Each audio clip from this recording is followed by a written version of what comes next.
Alright everyone, I'm here to give you my Smackdown review for February 5th, 2015. I believe that's the date. I know I'm a little bit over an hour late, actually, because I was actually just stuck doing homework and it took me a little bit longer than I thought to do. So I'm just gonna do the review now, and I'm gonna watch it as live as I can make it. And every commercial I'll pause it and give you an info about what's going on. I'm doing it this way because I don't feel like taking notes because I just had to write down a crap load of stuff. So I'm going to watch it now and then I'll be back. So yeah, this is SmackDown review for February 5th, 2015. And if it was wrong, I'll re-say the date. But let's see how this show turns out. Alright, so we have Byron Saxton, Michael Cole, and Jerry the King Lawler on commentary for this show. And the first thing what happens is we get the Miz TV segment with the host being the Miz. And the Miz comes out with Damien Mizdow. He treats him like crap again. He makes him sit down like next to the commentator's table for this segment. And the crowd's chanting, "We want Mizdow." And the Miz is like, "Yes, you have Mizdow." He's sitting right there doing nothing like a personal assistant should be. And then he brings out Daniel Bryan and Roman Reigns for Miz TV. Before Roman Reigns just comes out before Miz can introduce him, and he lays him out with a Superman punch. And then Roman Reigns talks to Daniel Bryan and says, "You think you're just gonna take my spot in the main event of WrestleMania after I had to go through 29 guys at the Royal Rumble?" And he says that's not going to happen. He says he's going to beat Daniel Bryan and punch his ticket to the main event of WrestleMania and become the new WWE World Heavyweight Champion. And he starts tossing the Miz TV furniture out there and says, why wait till Fastlane? Let's do it right now. And then Daniel Bryan and Roman Reigns are about to fight. And then Seth Rollins and J&J Security come out. J&J Security consists of Jamie Noble and Joey Mercury.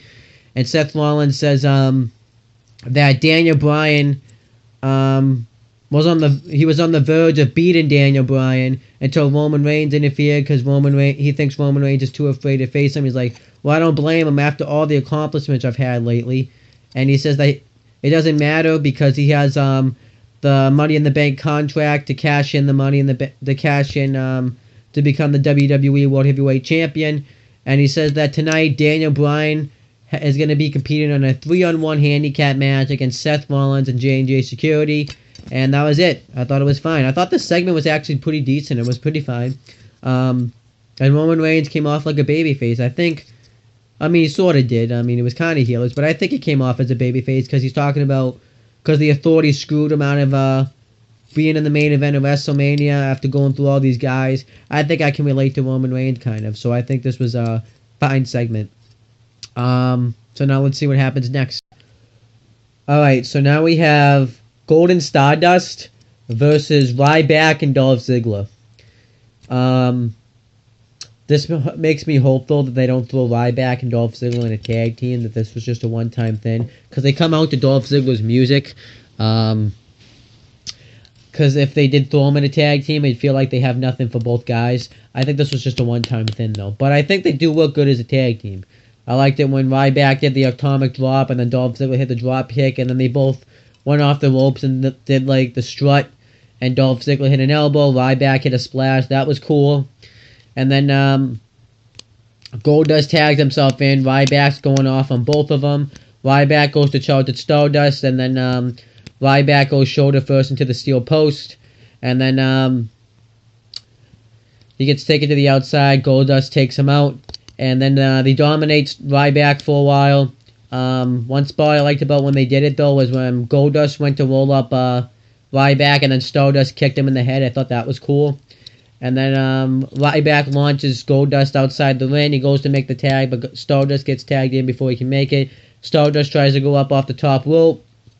And then Ryback punches him in the ribs, and then Dolph Ziggler gets the hot tag on Stardust, and he's just hitting all his moves on him. And then eventually Stardust does the disaster kick off the top, and Goldust is calling for the tag. He's calling for Stardust.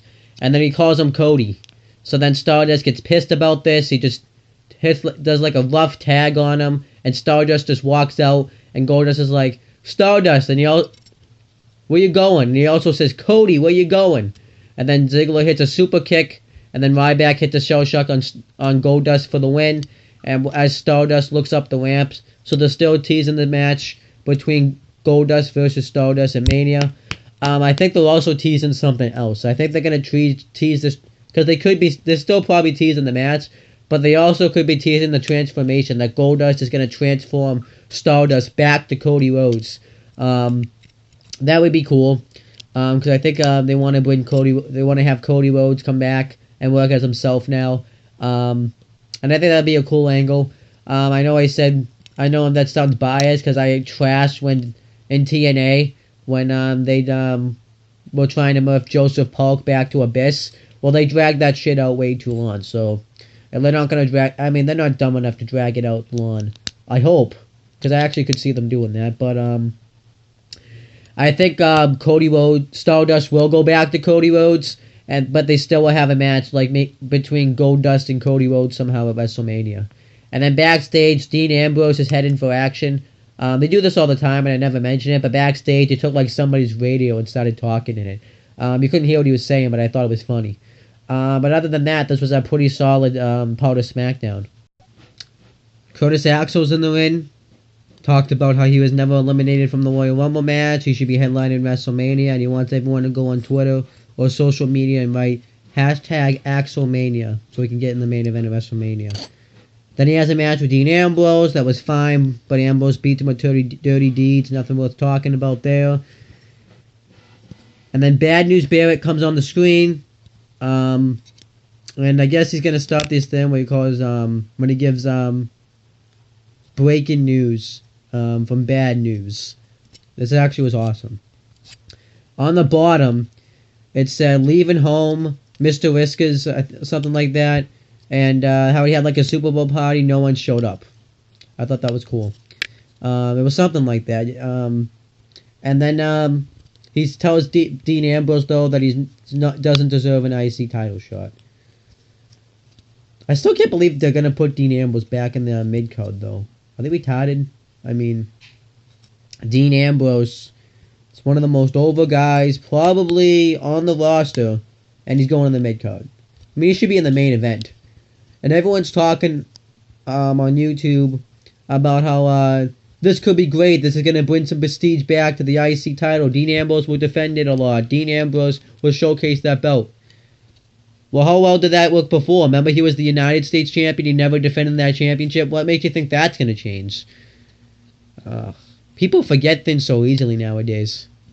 One thing I forgot to mention, though, that happened while it's fresh in my mind is earlier in the night, The Miz had challenged Roman Reigns to a match because Roman Reigns had Superman punched him, and I guess he accepted because that match is set up to happen later.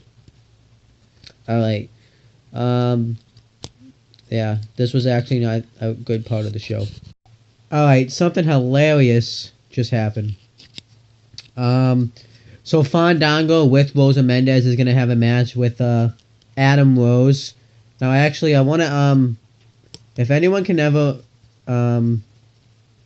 okay, how can I, oh, I don't know why I just lost my train of thought, but, I know, I don't know if it's true or not, because if it's on Total Divas, it probably isn't true. Rosa Mendez apparently is a lesbian, and she kissed Paige, and if anyone can find that clip of that kiss, that would be awesome. A photo, anything, so I can save it onto my computer. Probably shouldn't have said that, but because that kind of makes me sound like a creep. But oh well. Probably should be doing. Nah, okay. Let's just continue. So, oh yeah, the match. But yeah, Rosa Mendez is hot though.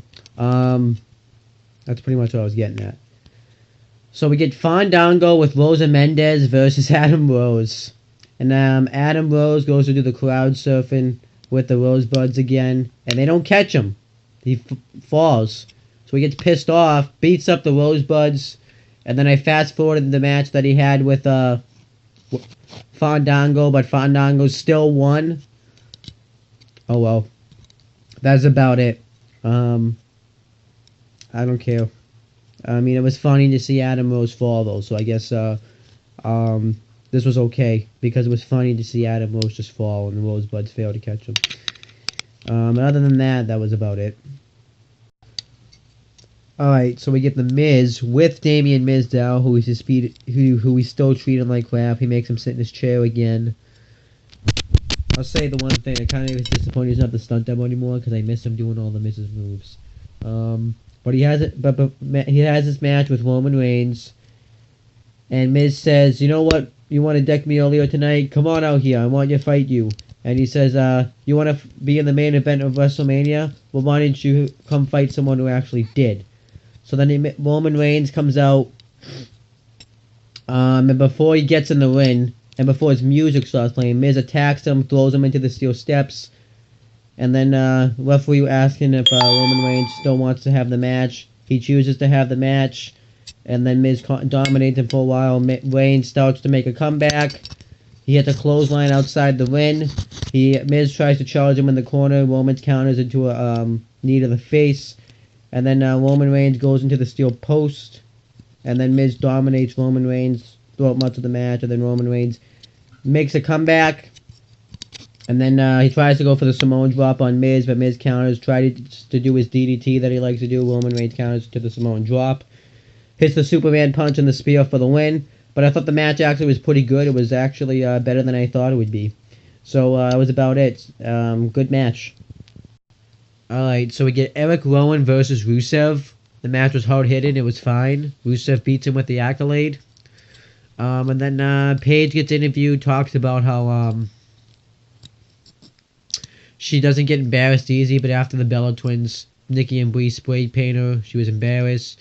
But she says she understands, she's pale, she's not like every other diva, but she's also not like a cookie-cutter diva like the Bellas are. Now, I would believe this if Paige wasn't on Total Divas. I'm just saying.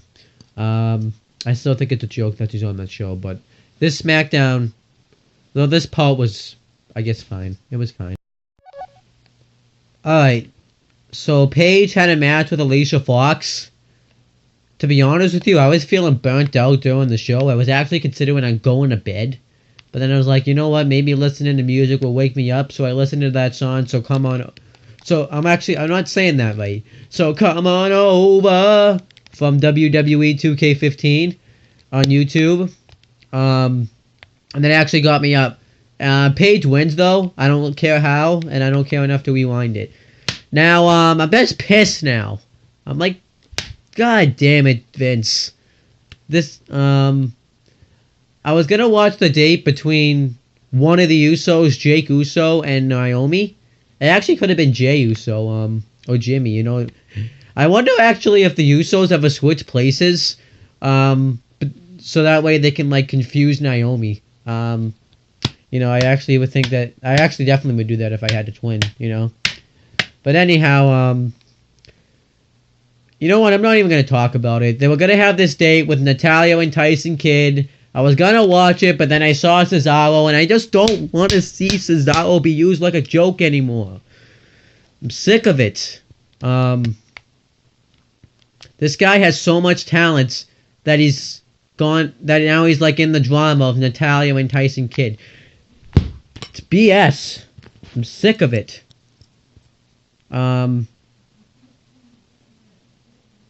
It's a joke. I mean, he's being used like a joke. You know what?